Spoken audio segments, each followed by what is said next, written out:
Tap Room Tramps, guest tramp, Justin Moorhouse. We talk all things pubs, comedy related, bit World of Cup. World Cup, bit about Arsenal, Organised crime. sayings, Death. Yeah, we cover it all basically. Yeah. Enjoy yourself.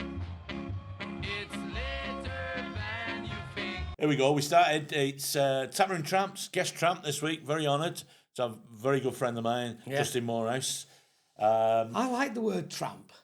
You like? It's a good word, tramp. Yeah, because it does, like some people might think, oh, why can't somebody a tramp? Why can't them like a homeless person or something like that?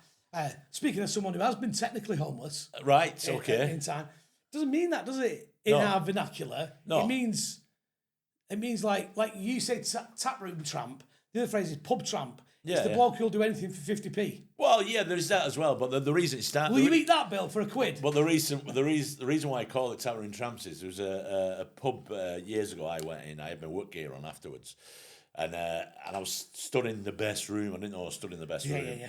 And I was talking sport or something at the bar, and the landlady, she went, "Whoa, don't have that here. If you want to talk about stuff like that, go in the tap room with the other tramps." Right. So I thought, all right, well, fuck you. That's where I've lived ever since in pubs, is in tap rooms. So when you go in the pub, do you go in the tap room? Yeah, I always go in the tap room. I like a snug.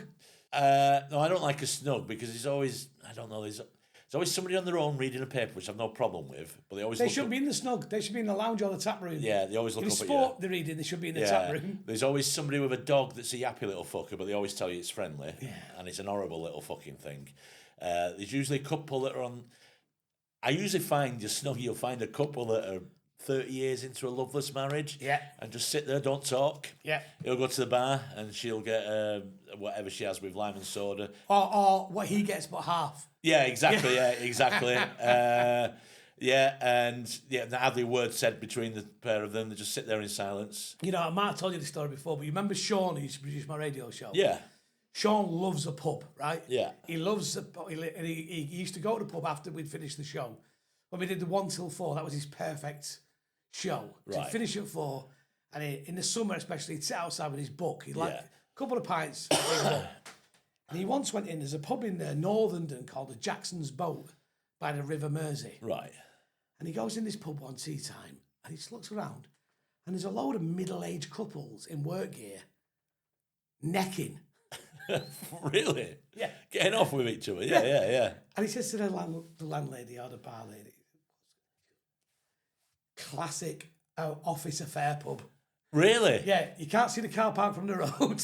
Fuck. No one's going to stumble in on this. What's that pub? What's it called, that pub? Jackson's Boat. You might have just ruined a few marriages now. Well, I'm the one who's ruined them. I might have saved them as well. Yeah, exactly, yeah. So where did you say you were this afternoon, love? Jackson's Boat? Yeah. Oh, I didn't know that. That's interesting. I'm curious now. I want to go and see Jackson's Boat. I want to go and see that. So interesting what we're talking about, just where we'll get it out at the start. So the pub of the week this week, I don't know if you've heard of this. I've been introduced to it. I've not been yet, but I keep meaning to go. There's a pub in Tobberton called the Polished Knob. Oh, right. And it's legendary for bands, music, and on Monday afternoons. Is that his real name, or is that his? I think it's his. I think it's his usual name. Yeah. You can get the Polished Knob up. It does have. Careful how you Google that. It does have actually carved penises hanging from the ceiling and yes, so on. on Burnley Road, Tobberton. Yeah. There you go. Yeah. But they're well known for the reason I call it Pub of the Week is because this I find insane, but it's meant to be brilliant. On Monday afternoons at 2 p.m, they have bands on, and the pub is rammed. Yeah.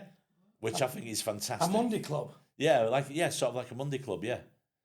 Isn't that brilliant? Well, that's amazing because it's not even open on a Monday according to the. Well, it is open on Monday. The only day it's closed is Tuesday, apparently. Sunday to Thursday, 11 to 11. Oh, that's an old one. That it is open on a Monday. Trust me. Right. It is open on a Monday. I love that. I like that one round the corner from here. We're recording this in what they now call the Northern Quarter. Yeah. But when we were growing up was Ancoats. Yeah, no, exactly. Yeah, it was like, where you going where? Yeah. You used to only come round here. Like we only used to come round here when if young people are listening to this or watching this, the Northern Quarter now is a place where everybody knows from all around the country.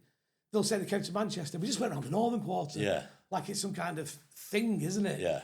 But when do you remember we used to come here for coupon shops. Was that where they were around here? Yeah, you know, like cigarette coupons. Oh, right, yeah. So I know turn you up mean. with a Yeah, bag yeah, of 200 Kensingtons. yeah. Coupon, and then get a toaster. Well, we'd get off the bus from Oldham just there, right, and when we were drinking age, because this used to be the Yates's, Yeah. we're stopping here, but then sort of run down to the bottom of Oldham Street where it was safer. But when we were kids, This was the plum shop, wasn't it? when we were kids, we used to get off in Stephen Square there on the 98 bus. Yeah. And purposely walk up Tib Street and Swan Street because that's where all the dirty shops were. Yeah, and the pet shop. Yeah, and the pet shop as well. Yeah. I mean, the area was. Yeah, we went dark. You didn't want to be around here. It's funny, isn't it? And what I love about it is like places like the Millstone. Yeah. Where the Northern Quarter's just built around it, and they've just gone, nah, we're being exactly like we were in 1972. Yeah, exactly. We've got the flags out. We're doing karaoke at 1 PM. Yeah. We don't give a flying fuck. Millstone's got talent. Yeah, Millstone's got talent. I mean, I've got from friends out of town who've gone to the Millstone and they can't believe. People love it or hate it. I think it's amazing. I think it's fantastic. Yeah. I think it's absolute quality. I had a bit of Mancunian slang in here that I'd never heard. Go on. So you know those bits of like Wally Range for change and Salford Docks for socks and. Really? You don't know these? Oh no. Oh, Paul, who's the manager here, he uses them a lot, like get your Newton sorted out. All right. Okay. You Right. yeah, so we've got our own like rhyming. Did you not know that? I sort of heard it. Yeah. But I didn't know we were doing it. I think we only say Joe Baxter around here. Joe Baxi. Yeah. But I was in there one day. What is Joe Baxi? Taxi. I know it's taxi, but what is it? What's know. Joe Baxi? I never knew what Carno's was. Carnos. If somewhere was busy, we go, oh, it's fucking Carno's in there. Fred Carno's was a 3-ring circus. There was a lot going on at once. Really? Yeah. Fred Carno was the circus that both Stan Laurel and Charlie Chaplin went on when they left the UK. Right, so there are phrases like, so I do with my kids, and I don't know where I got it from, or whether I made it up or not, but when my kids used to talk about somebody I didn't know, I'd say, who were they when they're cooking chips? Right, and I don't know why he used to say that, but they say that now all the time. Yeah. And I've had people saying, where have you got that from? I said, I haven't got a fucking clue. I've never heard that. So. No, I either made it up myself or not, but I just still always use that. If I come across somebody I don't know, or somebody tells me about somebody I don't know, I just go. My grandparents, my grandmother, on their side of the family, they were Silcocks.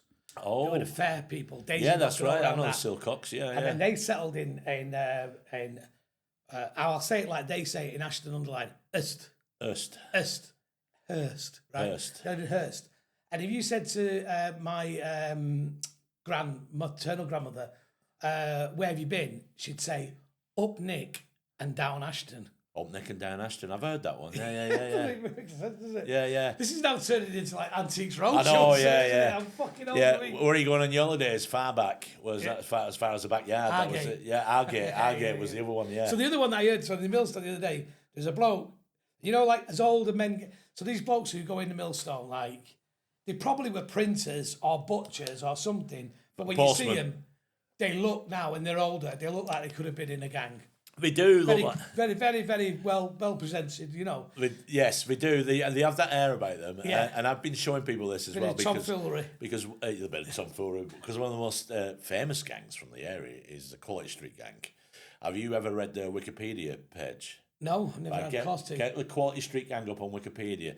I don't know who's wrote this, but it's clearly a member of the gang, and it's fantastic. So you get the Wikipedia up. Yeah, there you go.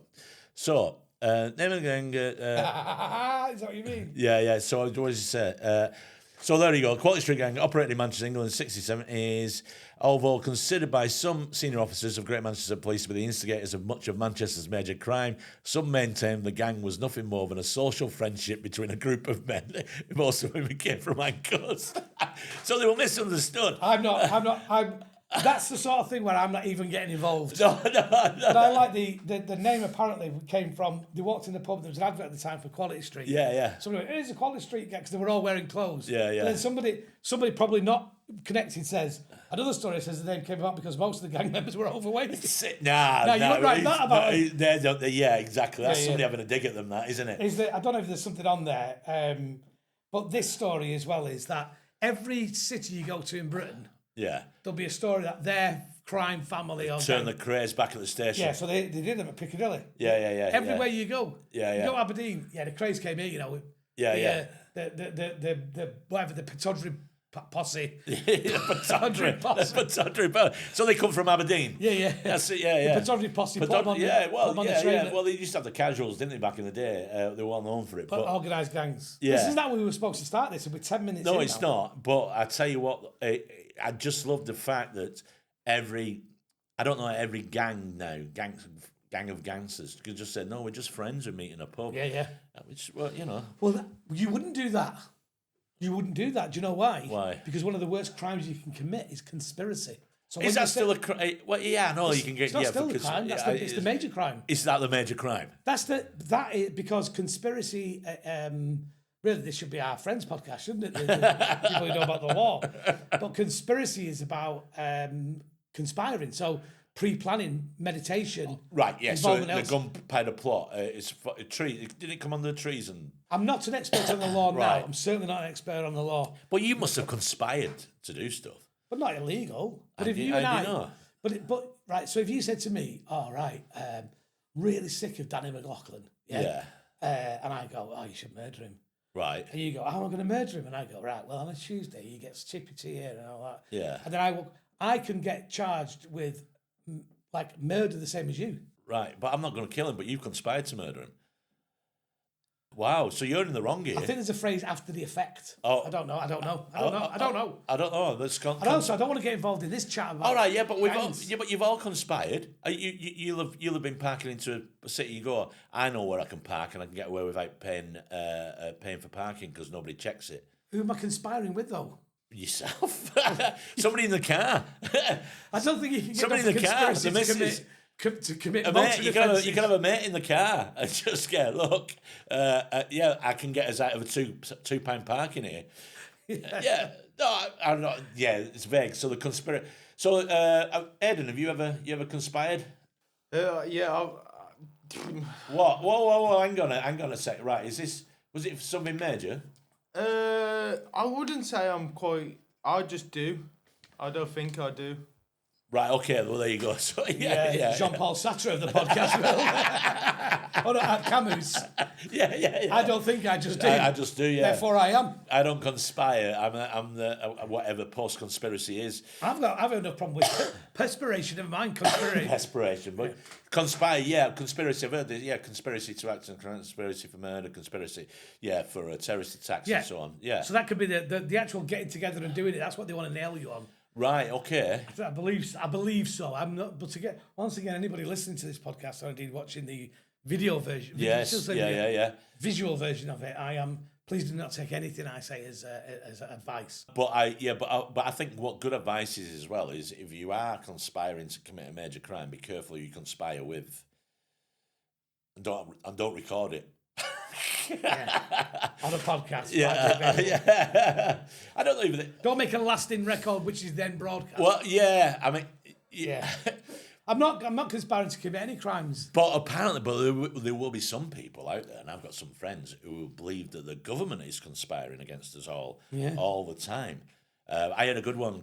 So Matt Letizia is on Twitter. I don't know if you follow him on Twitter. I am not on Twitter anymore, but I am aware of the work of Matthew. He asked Grok about chemtrails, the vapor trails, and he just wouldn't have what Grok was saying. He said it's just the way it dissipates, the chemtrails. But then somebody asked a really good question I've never thought to ask anybody who's into the chemtrails conspiracy. Said, so what do the people who are planning these chemtrails and operating, what different oxygen are they breathing to us if they're actually fucking up the planet? They've had the red pill, haven't they, or the blue pill? Well, yeah, I know, yeah, but then somebody replied underneath, but they're lizards. So you can't win. I saw a great joke about lizards the other day. Go on. Found a comedian that you might be aware of on Instagram. It's called Brendan. Have a look him up. Brendan Gleeson? No, Glas. So it's Brendan Glas. Glas. I forgot his name. If I looked at my phone, I could tell you. See now. Sagalo. Brendan Sagalo. Sagalo, yeah. Nothing Brendan like Glasgow. Gascoigne. Yeah. Brendan Bamba Gascoigne. Yeah. Would have struggled Bamba to get Gascoigne. See, I thought you'd have been quick at this, Aidan, because you're the guy that you don't think, you just do. Sagalo. So, Sagalo. Have a look him up. Brendan Sagalo. But we don't show clips on this podcast, do we? There he is. Oh, we can put little bits up, right? He's got a bit. He's very funny. Yeah. And he has this bit. He puts all his like new material up. He just like from the book he's reading out. Right. But he's the kind of comedian that I really like. He's like our kind of comedian where, you know, when the nights are really good, where they're just laughing all the way through. Yeah. They're still laughing at the last joke because you tell the next one, and you've got that bouncing all the way through. It's not stop start. And he's got this new bit. He goes. Somebody sneezes and he picks up on it and he goes. You know them girls who sneeze like they go achoo. Yeah. Achoo. He goes and goes achoo. You know, he does all that kind of thing. He goes. Do you ever see those people? Do you ever see those people who sneeze and say achoo? Actually say it. Yeah. He goes just walking down the street. He's the first clip there. He goes. Yeah. Achoo. He goes. I am not a lizard. I am going to the chemist now for the tissues. Oh, right, okay. Yeah, he's very funny. I should urge people to check him out. Yeah, I think he should change his name to Glasgow or whatever you first follow. Yeah, Brendan Sangalo. Sangalo. Sangalo. Yeah. Okay, yeah. So anyway, before we started recording, you said you were at the quiz, which I normally go to, but I've had a few weeks off. Yes. Going to the quiz, and you won again at the weekend. We won on Monday. Yeah. I reckon our hit rate for the quiz, we win 75%. I think so, yeah. Also, as well, we successfully defended minus 10 points once as well, if you remember. So unbelievable. Yeah. Get 2 points knocked off every time you win. Yeah. We have got a great team, though. Yeah. We've got a man who's got military knowledge. Yes. We've got Jacob, who's a genius. He basically is, yeah. He's been on a lot of TV quizzes as Crumbled on Mastermind recently, though. Yeah. Yeah, he did win. His team won on. Well, he didn't win the series, but he won on University Challenge. Yeah, I'm a Celebrity Mastermind winner. Yes, you are. That's right. You've got a broad range of film and television knowledge. Yeah, and sport. Yeah. And then we've got Pete, who's an actual kind of scientist, savant. Yeah. He's not an idiot savant. He's a genius savant. Yeah, he's a genius savant. Yeah. Although his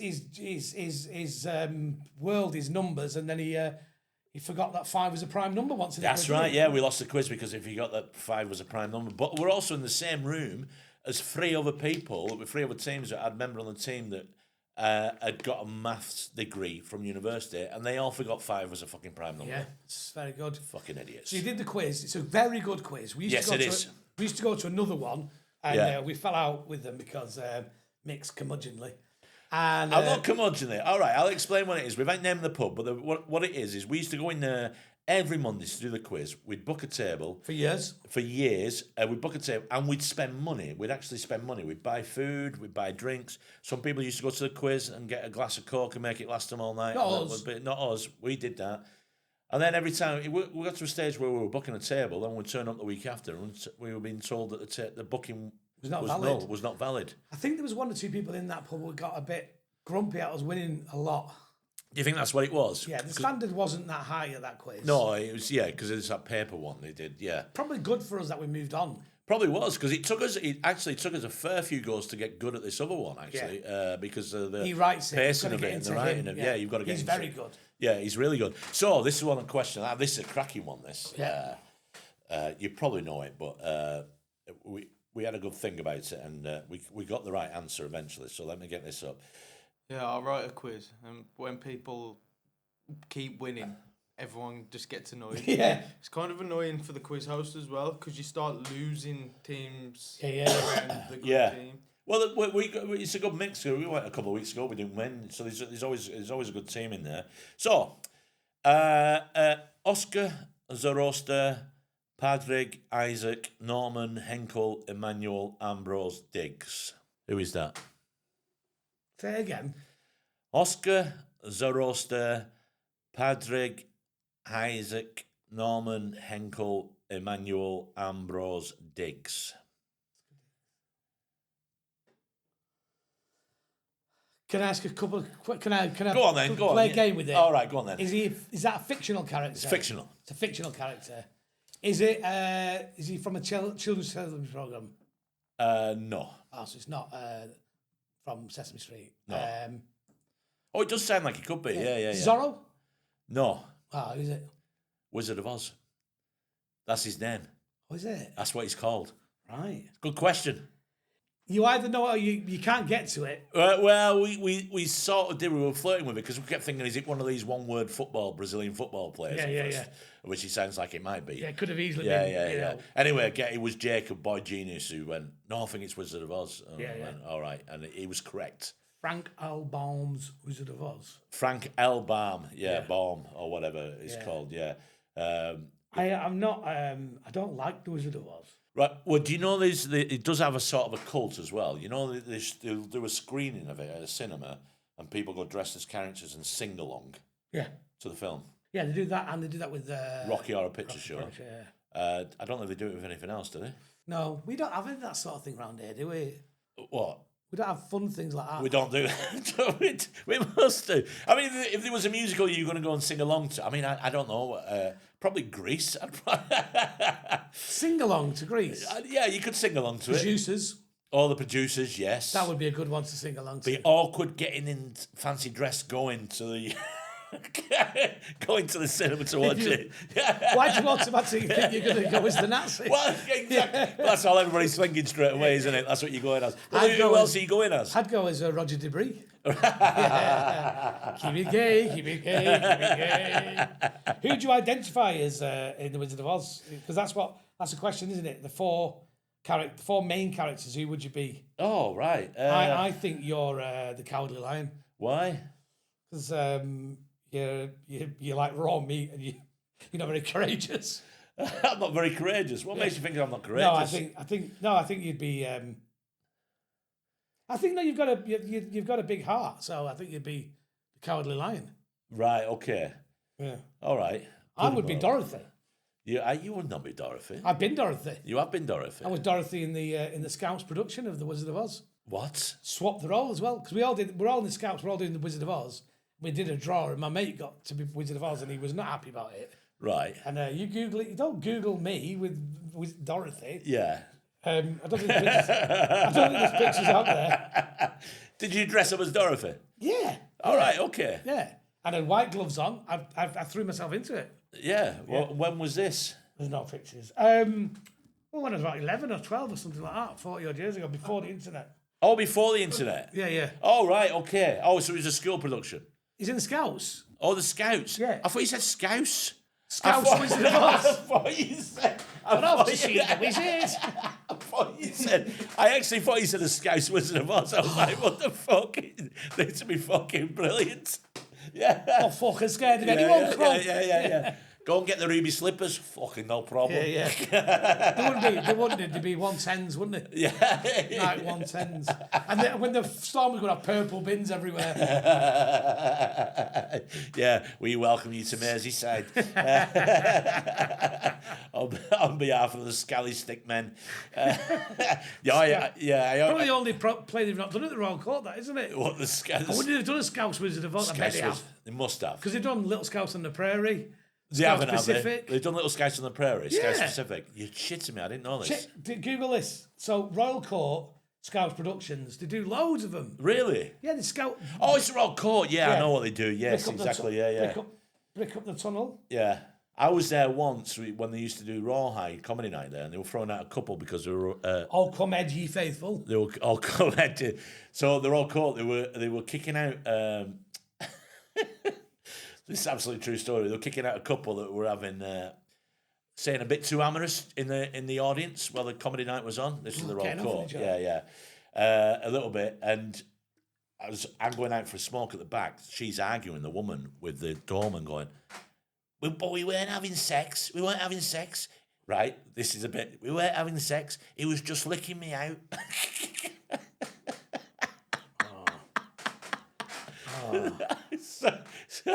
So the doorman's looking at me. I remember the doorman looking at me. He goes, and he turns to me and goes, "That makes it better, love." What a phrase that is as well, licking me out. Yeah, no, yeah. Plays. You reckon Kev still runs that, does he? He does. He writes the plays. He does not, does he? He does. Written by Kevin Fearon. Oh, right.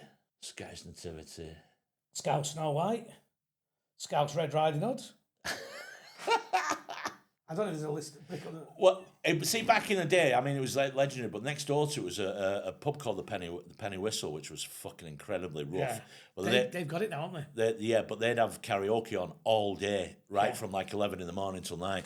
And it was worth. I went in a couple of times for a pint. It was one of them you had to experience the atmosphere in there. Yeah. Fucking legendary place, but it's not the same anymore. Anyway, you were talking about pubs. And this is podcast is about.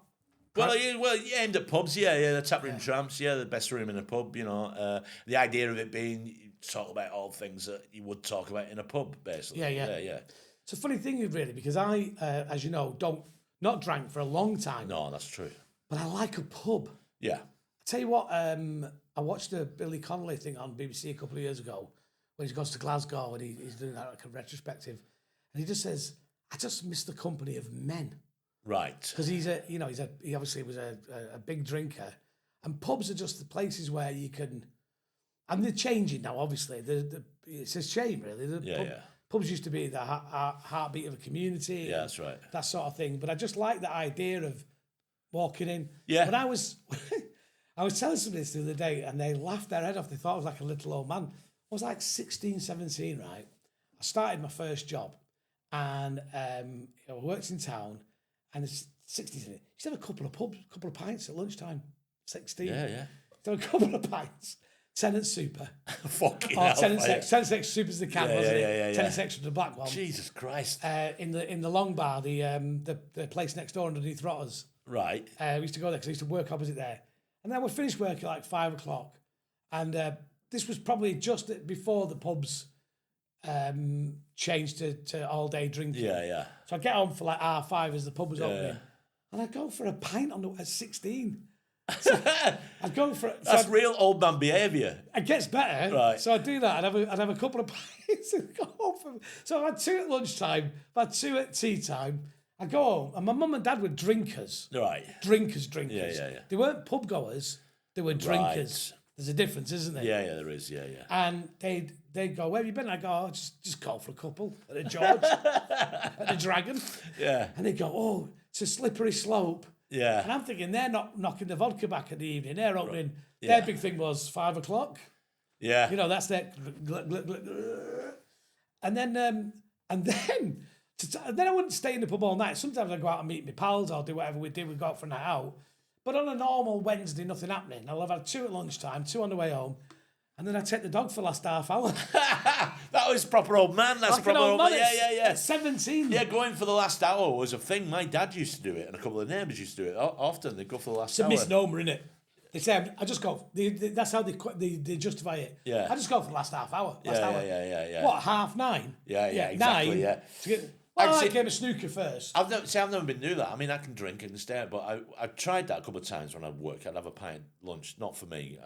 Getting a headache 2 hours later was not my thing. No, once you start your drinking out. If I'm having a drink in the afternoon, that means I'm staying out all day. Yeah. I can't have a drink in the afternoon and go home because you won't see me again. Yeah. I'll go and have something to eat and I'll be on the sofa asleep. There's I don't know if this is still the case, but I used to always think this was the rule for me. 2 pints, great. You can stop at 2. If you can stop at 2, you can get on with your day. An hour or so later, you're back on track. 3 pints, anything is possible. Anything. The day could go anywhere. Yeah? Right. At 4 pints, you're not making decisions anymore. Right. At 4 pints, the decisions are being made by your drinking brain. But that might work for you once my brain's got a taste for it. Where'd you get your taste? First drink.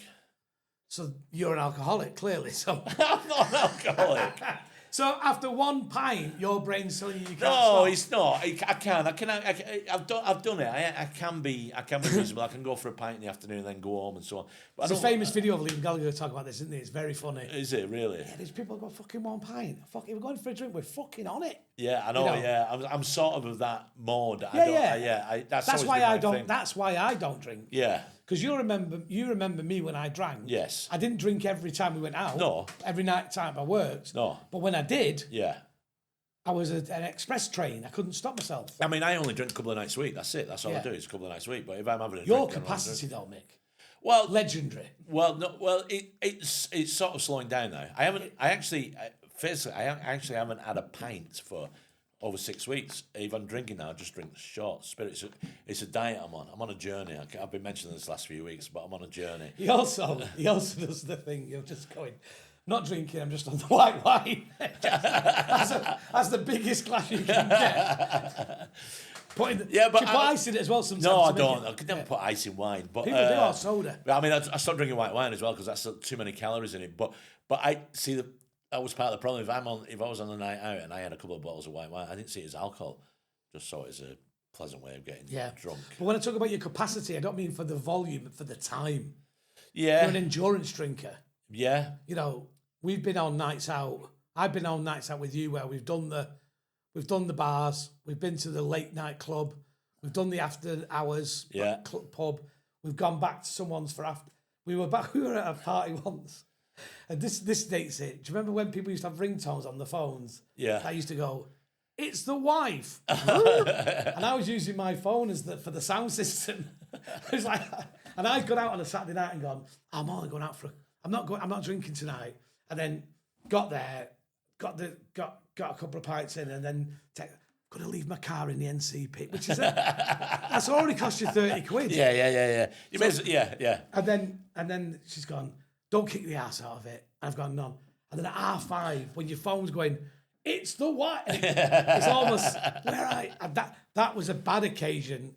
We were with my friend. I was doing a play. I was doing that play at the Royal Exchange. Oh right, yeah. Daylight came up. Yeah. And my auntie had been rushed into hospital. Oh shit! And that was a kind of whoa, yeah. I mean, I used to. It used to be a common one for me staying out until daylight. Yeah. I'm not like that anymore. No, I haven't been like that Edinburgh, for a while. mate. Oh God! Well, it's too easy to do in Edinburgh, isn't it? It's too easy. And part of the problem was I used to always have Edinburgh. My shows would always either start at 9 or 10. So then I'd be out. Then I'd be out until 6, 7 in the morning. Yeah, I know, mate. At the Penny Black. I know, mate. I know, because there was one particular Edinburgh where your show finished 15 minutes after mine. Yeah. So it was almost like I was your little Batman, yeah, your little right. butler. So he'd come down from his show and there'd be two pints waiting for you on the table. Yeah, that's right. Yeah. In the library bar. That's how we started at it It was a laugh though, wasn't it? It was a good laugh, but that was a good year. That's when I remember we did something. A friend of ours had just smashed it a couple of years before and was selling out a big theatre for ages. And you did something which every comic hates doing, and we shouldn't do. You start doing a gig maths about what money they could be making. And I think after you'd figured out after 1 week what he'd made, we both went, "Oh, let's stop talking about this." Gig maths. Yeah. We started feeling like shitty about that. I did that once with Kevin Bridges at the Glee in Cardiff. Yeah. He just sold out his first arena in Glasgow. Yeah. And I went, mate, you've made loads of money. Yeah. He went, "I don't know, it's not low." I went, he'd not even thought about it, Kevin. Right, He'd not and I just went to him, I went, "How much are the tickets?" Whatever they were. Say they were 30 quid. Yeah. I said, "Even if you're getting a tenner a ticket, Yeah. you sold 10,000. Mate, you made 100 grand for a night's work." And he went, "All right, yeah." But then all he was interested in then was playing football. Yeah, I know, yeah. Maybe that's why he ended up doing the arena and probably still waiting for the payment as well. I think of all the comics that we've known, that's like, I think he is the... He's the best lad. He's the best lad. Yeah, he's the best lad. He's the funniest. But also as well, out of all the comics we've known who've gone on to make it, I think he's the only one who's actually got funnier. And what I mean by that is he's not stayed safe. Never dipped. He's never dipped. He's never stopped stayed safe. He's kept on. You see him. You'll see it because you see it more now because everybody puts everything on the social media. Yeah. The journey they're on as they're writing the show. Yeah. I don't think he does it in a kind of. I need to make this very clear. He is beyond any criticism from me, of course. I just think he's fun. But you just watch him now. Yeah. He'll be getting ready for a new show and he's just going to London. He'll do a week in London and pop up at all these nights and everything else. Yeah. I think he's superb. Yeah, he's absolutely superb. Has been for a long time, he's an absolutely brilliant bloke as well. Yeah, and he's a sound lad. Yeah. He's one of the very few people where if you go, he's a lovely lad, Yeah. You don't have to worry that people think you don't think he's funny. Yeah, no, yeah. Oh, yeah, it was nice. Oh, yeah, they love the, yeah. That's the one of Danny McLaughlin talks about that all the time when he says that. In the dressing room. You go, do you see that comedian? You go, yeah. What do you think? He's a lovely lad. He's a lovely lad, yeah. He's a lovely lad. Yeah. But, yeah. But I did want to bring those, so we can bring this round using lovely lad as a phrase. The same might be said as the Arsenal football team now. They're like, hey, they're lovely lads. Hang on, just let me get this crowbar. I know, yeah. No, I had to mention it because I've mentioned Arsenal a few times in the last few months on this podcast by saying I'd rather they'd win the title. Yeah. But their fan base online has been a bit a bit awkward to like. And now it's incredible what's happening. I mean, I'd rather they won the league than of course, yeah. City I'd rather them win at City. Yeah, of course, yeah. But I'm not. But I don't dislike them. Yeah. I actually enjoy seeing cocky teams struggle. Yeah, we all do because that's what we've done for 10 years now. Yeah. As United fans. I'm having more pleasure watching the absolute fall from grace of Tottenham. It's incredible. Yeah. Did you watch the game of the week? This is going to go out within the week, is it? Yeah.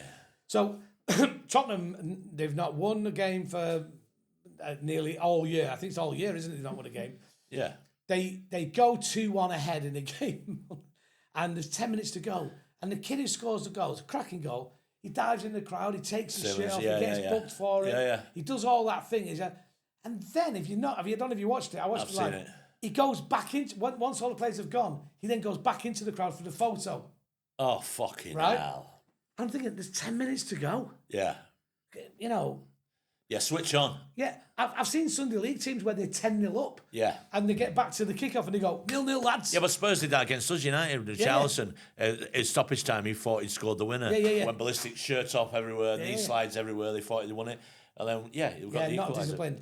So I'm laughing at Tottenham. I'm enjoying their kind of demise at the moment.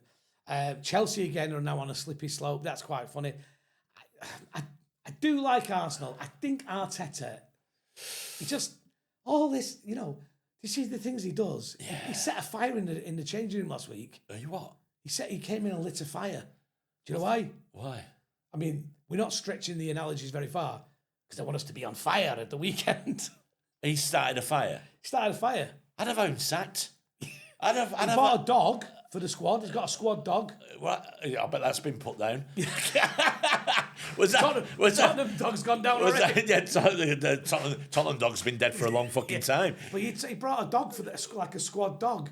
Oh, he should kill it in front of him. Smear it on his face. Yeah. Now go on and beat Brighton and Hove Albion. You bought a squad dog. Yeah. The fuck? Like in the school when they Let's get a picture of this squad dog, Arsenal dog. Oh, he comes up, Etsy. Oh no, it'd be a little thing. Oh, it's cute. It's called Win. He's so big. It's not. He's so big. Oh my god. I think Mikel Arteta after it because when they played at Liverpool once, he put speakers around the training ground to sing "You'll Never Walk Alone" so they get used to it. He's kind of very basic on the motivation. Oh my isn't he? god, he is. I can imagine. Yeah, there's been a slump. He's probably been on Google going, "How can I cheer up my friends?" Yeah. And somebody's probably like replying, "Why don't you get a dog? A dog's always go. Yeah, that's what I'll do. I'll get a dog. Call it Win. Yeah. I'll start. He should have got a dog called. Was it his own dressing room he started a fire in? Yeah, he didn't start a fire. He should be sacked for that. I'm sorry, but you can't start a fire. Anywhere you worked, if you started a fire, you'd be sacked. Unless you worked at like a smokehouse. Well, yeah, exactly, yeah. Unless it was to cook food. But if you started a fire in an office, you'd be fucking gone. It should be gone. Do you think if they? This is what I was meaning to ask you. Do you think if they bottle it this year again, don't win it? Do you think the Arsenal board will have to do a complete reset? Because you can't have that's 4 years on the trot.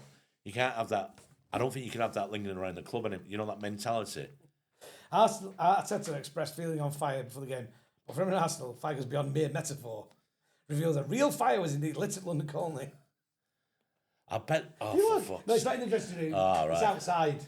Right. A training ground. There must be some senior pros in that dressing room looking at each other going, "What the fuck, man. I don't.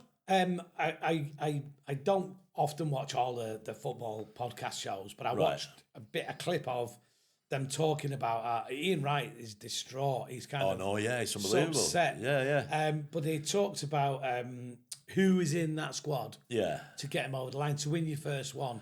Oh yeah, I was on Stick to Football last week. I saw that. Yeah. How are you going to get over the line? How are they going to do that? And you know their leaders are like Gabriel, who should have been sent off after moving his head towards. I mean, I think it's a sending off. He didn't headbutt him.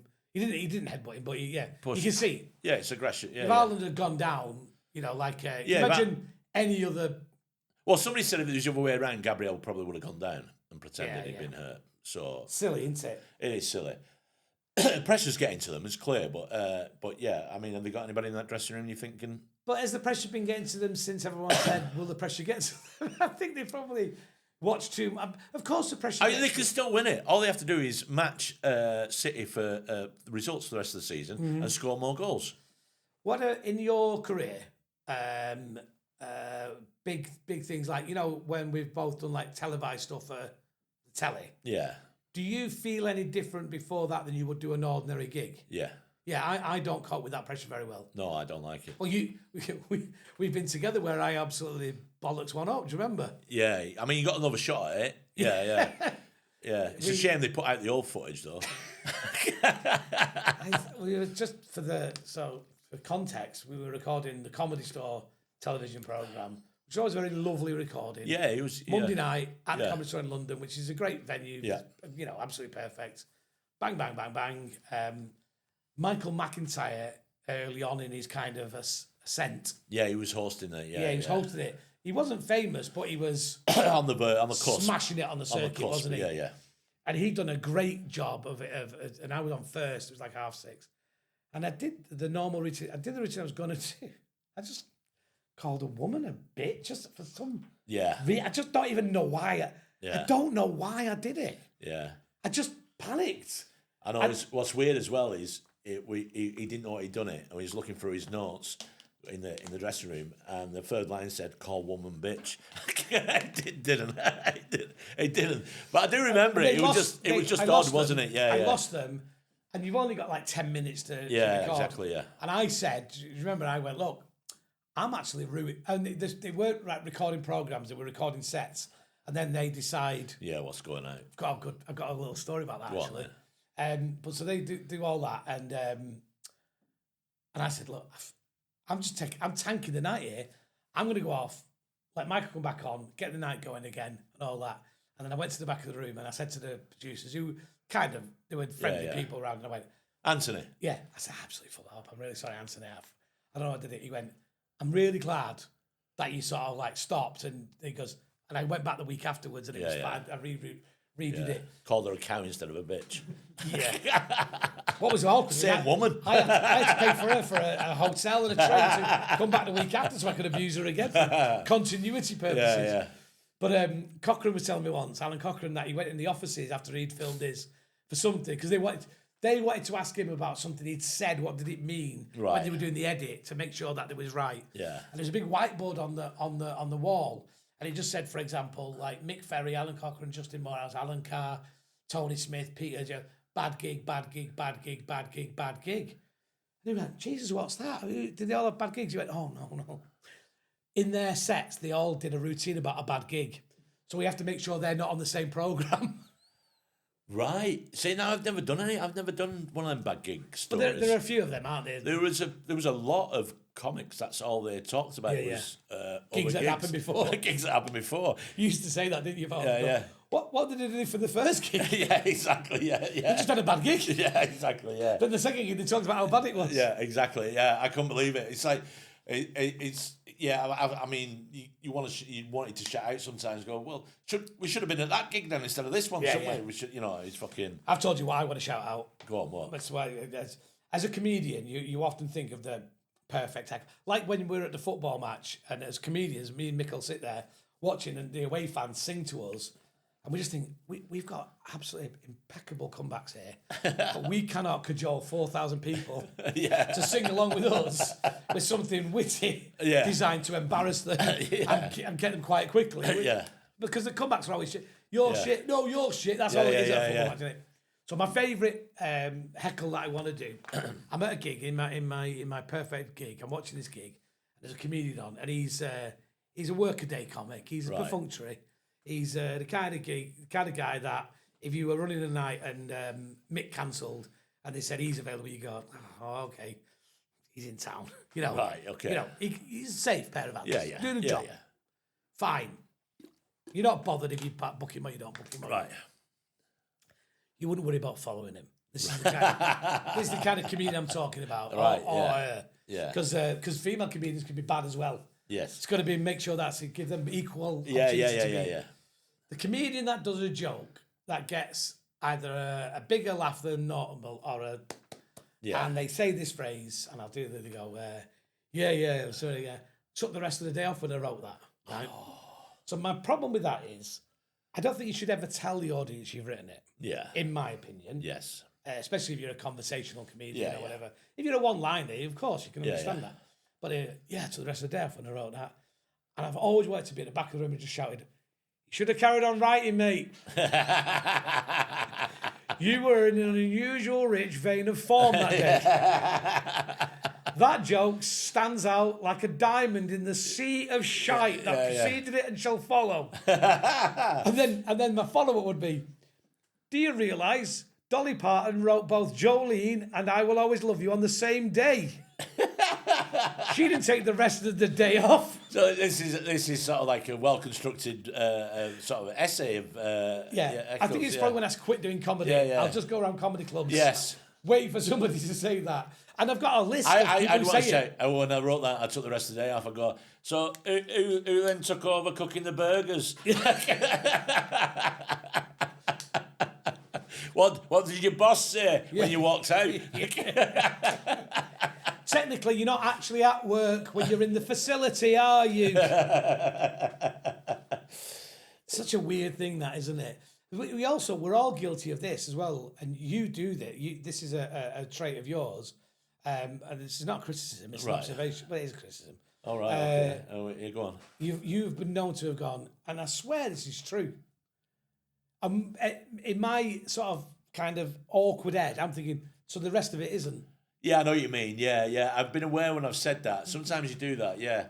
I don't know, it's when you're trying to... I don't know, you sometimes get carried away with the moment. You know, there's not much of what I say is true.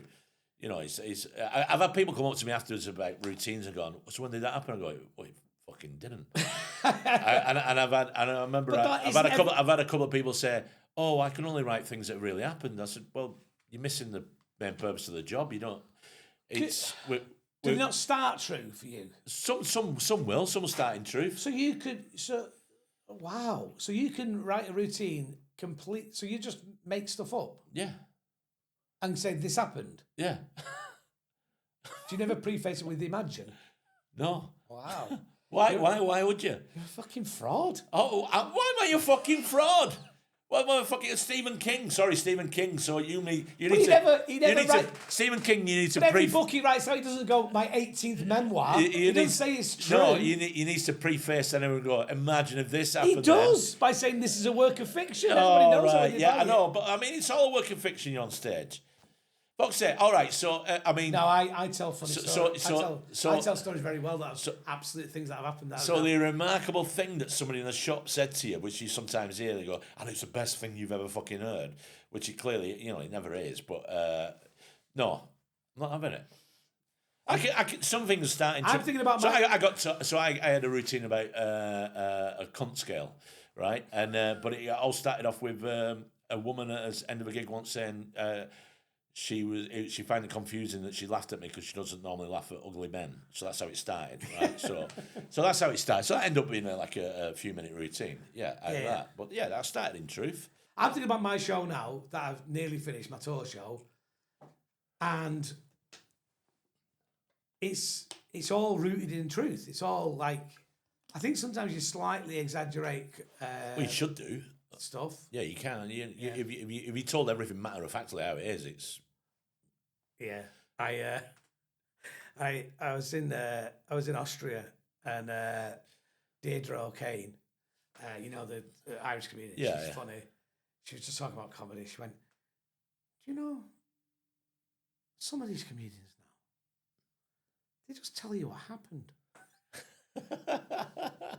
It just made me laugh. It's true, though. It's a truism. Yeah. Some people just tell a story. Oh, this phrase. I followed a comedian once in the festival where we were in the same room and I was on, and you know that thing, you always walk into the backstage area at the same point of the show every time. And he had this routine where he went, and it was absolutely hilarious. And I think, was it? Tell us. You know, you don't describe. That's weird, isn't it? Yeah. Tell me what happened, and then I'll decide whether it was hilarious or not. Yeah, we had Noz on it, Nuruddin, and he was talking. He's actually been the only person in the audience while watching a comedian do a show, and it was in Edinburgh, and he said that the comic did the gig for him. I couldn't do it. You couldn't perform to one person, could you? No. What, do you have a limit? Do you have a? For me, is when it dipped. If it was still in single figures on the sales, I'd pull the show.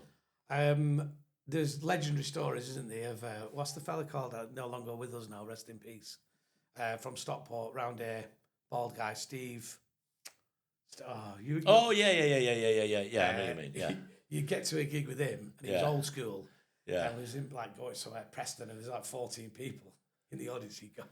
You got no equity rules, mate. So you got minimum 25. Yeah. Got to give us the money. Yeah, that's right. Yeah. I once did a show with a guy called Luke Ponte. Yeah. And Josie Long. We were doing a 3-hander. Yeah. In Edinburgh, and he's a barrister now, and she's obviously does her thing and us. And every night, I think he might have been in Edinburgh that year. Every night, we were doing quite a big room in the Pleasance. Like a 300-seater. Wow. And we were getting 20s and 30s, if that. And I was getting so sick of it that one night I said to the audience, right, you go on the stage. Yeah. And we'll do it from the auditorium because just to mix it up one night. Yeah. But then on a Saturday we'd sell out. Because we were on at 8 o'clock on a Saturday. Yeah. There was nothing else going, so people would come. And they were great shows. And we would smash it like we'd never done it. That kept us going. I remember one particular year in Edinburgh when I had the sort of the last remnants of the DVD money. Right. You know, when all them DVD deals were knocking around. Yeah, I never got one. One of the companies gave me, they didn't actually give me the cash. Yeah. They gave me a certain amount of money that I had to spend on promotion. Right. So, and I had to spend it all in Edinburgh. So it's like £25,000. Oh, is that when you had all the posters, the big posters all around town? Yeah. And posters bigger than my auditorium. Yeah. That was how weird it was. Yeah, I remember that. And then people would say to me, you smashed it this year, haven't you? I think, not really. Yeah. But they just seen all the posters. Yeah. There's that thing as well. In Edinburgh, you turn up and sometimes you get a lot in, you get excited, this is great, and you realise, it's stag nights, Friday nights, Saturday nights. I had a weird one. I did most of my shows in Edinburgh, I've done it. I'd do 9 o'clock, 10 o'clock start. And then one year I thought, tired, because sometimes weekends you could get groups in like that, stag and ends. So I had a tea. So you just become a club comic. I had a tea time show at 6 o'clock at the Gilded Balloon. I thought, I'll do 6 o'clock. I had more piss heads in at the 6 o'clock show than I ever did in the fucking late night ones. They'd be coming in with the shopping, hammered. They've been at it all fucking day on the fucking booze, and have clearly decided to see a show on the way home.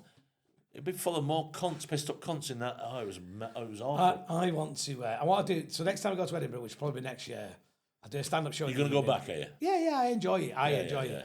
I'm going to do another show, and I also want to do a show at 9 o'clock in the morning. I want to call it the first proper comedy show of the day. And just do a stand-up comedy show. At 9? 9 in the morning. I'm going to start one at 8:45. You won't. I will. I fucking will do it. I mean, of all the things I know you wouldn't do, it's A, be in Edinburgh, B, get it together to put the show on, and C, get up every day at 8:45. I'll be doing it for you. No, I'll be coming in. At 8:45. Yeah, exactly. That's how I'd start it. I'll be at the end of a night out. Yeah. Fuck you, I might actually do that. Yeah, I want some funding. Fuck you, I might do that. That's the sort of thing only friends could say. Fuck you, I'm gonna do your idea. I'm gonna do it before you. Yeah. Yeah, but I'll only do a 15-minute show. Then they can go to yours. Yeah, they can go to your show then. You can just be on my show at 9 o'clock if you want. Could do, yeah. We could do a double-hander. Oh, wouldn't it be funny though, wouldn't it? Doing maybe a 6 a.m. show when people are coming in. 6 a.m. No, but you've got to have been on a full night out. Oh no, those those people. Yeah, I know, but yeah, what a test! What a test of character and your nerves. What we should do, we should do like drop-in surgeries again, like we used to. We should do that. Yeah, we could do that. We don't get enough credit for what we did for the circuit. I think these some people need talking out of it, but all right. We should just so you know. Yeah. One of the best things we and him ever did together, we did. There's loads of comedy courses starting, and you know they're good, but there's loads of people doing them who like we never heard of. Yeah, I know. Yeah, and they were telling people how to hold microphones and yeah. And that. So we and him just went right. Meet us in this pub or this bar at 6 o'clock, and we'll tell you how to be a comedian. Yeah, basically. Basically, it was get up, Ask write us some anything. jokes. Yeah. Yeah, and I got asked the most difficult when we did them once, and I got asked the most difficult thing I'd ever been asked. Somebody says, "How do you start?" And I thought he meant like starting as a stand-up. He said, "No, how do you start your set?" And I spent 2 months then just every time I stepped on stage, being aware of what I was doing. I've never been asked that before. Now I've become very aware of that now. 25 years as a comedian, and still things like you're learning all the time, which I think is good. But because I record every set I do now. Do you? Yeah. Still. Is your memory going? No, I listen. You've said you that know twice. this about me. Yeah, but you said that twice now. I listen. I record everything I do. Listen to it on the way home. Listen to it on the way to the next gig. Conspiratorial. Yeah, when I'm writing the show. Right. Yeah. I'm very conscious that I walk on stage, just going, you know, while they're all cheering. I think, oh god, it sounds so weird. I like Seinfeld's rules for comedy. What's that? Because whether you like his comedy or not, he knows about comedy. Yeah. So he's got he has these loads of golden rules that I like the eat light, his rules for the road comedian: pack light, eat light, work tight. No, right. Pack light, eat right, work tight. Right. So yeah, don't take too much stuff. Don't, because when you're traveling, you end up eating shit food, don't you? Yeah. Just think about it. Have nice food. Just do it right, and work tight. Don't do more than you should. Keep it thinking. Yeah. But he also, his big thing is whenever he does a show, his sort of the rule is he walks on, Sinatra playing in the auditorium before he's on. Right. Always has red drapes. Right. And the first thing he says on into the microphone is a joke. Right. He never says, "Hello, I'm Jerry Seinfeld. It's so good to be here in London." Like, just be funny at the beginning. I think British audiences would think that was odd if the first thing you said was a joke. Milton Jones does that. He does, but he walks on as Milton Jones, so that's already his introduction. You know what I mean? Because he's got his hair and his mad stare. What's your opening line at the moment? I don't know. I do like the one, and I think it's probably other people have done it before, where I walk on and I go, so glad to be here. Genuinely my favourite comedy club, the they'll look around. Frog and Bucket. I will tend to say if it's somewhere I've never been before. I don't know. For example, I haven't been there for ages. I was in Boston last week and go, Boston, I haven't been here for quite some time. I've had no need to. So I like to diss them before I start. when you go somewhere like St Ives, Cambridgeshire. Yeah. It's great to be in St Ives, Cambridgeshire, because I know you people spend your lives going all day going, where are you from? St Ives, not that one. Yeah. You don't live in St Ives, Cambridgeshire. You live in St Ives, not that one. Yeah. I did Dudley the other week, and I went, I feel sorry for people from Dudley. And they all went, oh. I went, no. It's just that when you go on holiday, you say, wherever you go, where are you from? And you say Dudley, and everybody goes, Dudley. Yeah. You can't resist it, can you? No, you can't.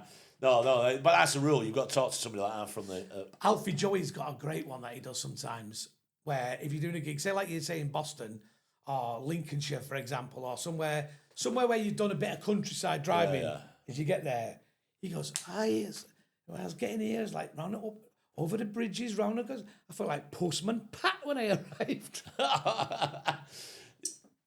Yeah, that's nice, isn't it? If it's like, for people who are not drinking and quite sober in there. But children's show. Your children's show. It's good for a kids' show, isn't it? Yeah, but you're adults. You go, mate, I've been on the fucking pisses since this afternoon. I've been waiting for this. You open up with a fucking Postman Pat routine. Right, we've been doing this with every guest we've had now for the last few weeks we've had on. World Cup this year. I mean, I personally don't think it'll go ahead. I think something will happen that stops a lot of countries going. But predictions.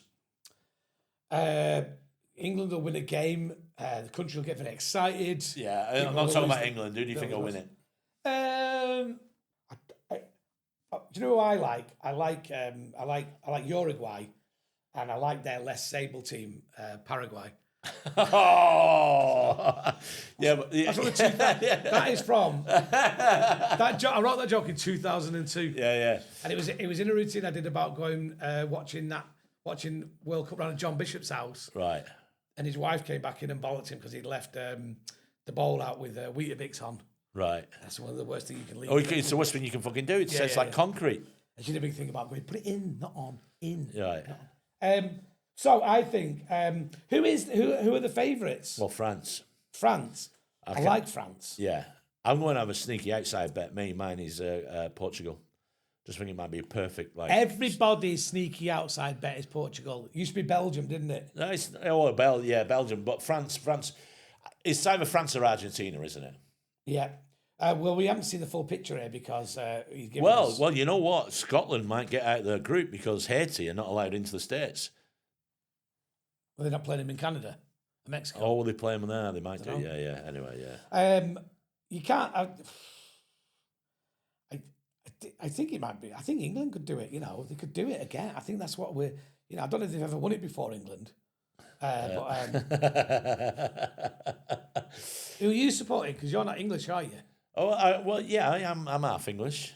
Are you? Yeah. I thought both your parents were... Both my mum and dad are Irish, but I was born here. So I was born here. So yeah. Just because you're born here, Mick. Yeah. You've been to meetings. Yeah. And I think that's tomorrow, isn't it? The Dragon Day. Is it? Yeah, I think so. Yeah. The Dragon. Oh, George. Yeah. It's tomorrow. Well, that's probably why I'll probably have a pint on the way home from work. The Dragon. I think. Who do I think will win the World Cup? Are you writing these all down and then like? Yeah, we're keeping tabs of it. Yeah. I definitely think maybe France or Brazil any good? I don't think so at the minute. Well, they're not. No. Are Belgium in it? Belgium are in it. Yeah. We can't see all the teams because they've got some playoff winners in there. Yeah, it should be. Yeah, I do like a World Cup. I like it when it's run properly. This is going to be shit. This is going to be awful. Time differences are going to be quite awkward. But they're having teams playing at midday so they can show them in Europe, and that means that because of that time they'll be playing when it's like 90 degrees, nearly 100 degrees heat. It's fucking going to be ridiculous.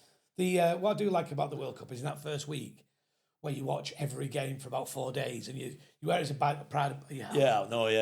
Watch first game. Watching games you wouldn't normally watch. I'm watching Cape Verde versus Uruguay. What's Curacao? What's that country? Curacao. I think that is where all the money's laundered in the Caribbean. What's it? Is it an actual country? I think it's pronounced Curacao. But is it the name of the Curacao. The only reason I know it is from the TVs. Are they in it? I thought that was like a... Yeah, South Caribbean. It's where they launder all the money in... Dutch, isn't it? Yeah. Autonomous constituent country of the Kingdom of Netherlands in southern... Yeah, that's where all the money's laundered. How many people live there? Have they qualified? Fuck knows. Do they have a lot of... Because a lot of Dutch players are Surinamese, aren't they? Probably is that, yeah. So the population, 155,000. Wow. I know, yeah. That's incredible. How they qualify for the World Cup? Yeah. Well, considering, like I said, all the money that's laundered there, maybe that's had something to do with it. You keep accusing this country of money laundering. I watched Narcos. Have you watched Narcos? No. All right, okay. That's where the money's laundered. Anyway. Put that, just have a quick look. It looks beautiful, though. Look at that. It looks stunning. Yeah. That picture there, you'd think that was Copenhagen. Or Holland. Or Holland. To drink as well, that's what I was thinking. Curacao. Oh, it's gambling. Oh, is it gambling? Yeah. Widespread illegal lotteries. Yeah. Right, there you go. All right. Anyway, anything you want to plug? You still got the rest of the tour? Yeah. I'm in Burnley on Friday. Burnley? Yeah. The Mechanics. Good room? It's a very good room for comedy. It's a good room, the Mechanics. Yeah. Got 2 in Prescott at the Shakespeare Theatre. Got 2. Oh, right. Prescott in Liverpool. Got the Shakespeare Theatre. Yeah, they've got the Globe. All right. Scouse Globe. Yeah. How'd you like it? Scouse Shakespeare. They've got to start doing some Scouse Shakespeare. I think they do. They must do. Yeah. Scouse Beth. Smackbeth. Smackbeth, that's a good one. Is this the dagger I see before me? Fucking no, it is. Yes, that's where I filmed my special. Right. It's beautiful theatre. It's in the round like the globe. All right, It's okay. very nice. Yeah. I wanted to do. I was going to. I'm not filming this show. I feel awkward because obviously lots of things. There's the big news that's happened to me in the last 6 months is I don't know if people. Well, many people do know is that I had a bereavement. Yeah.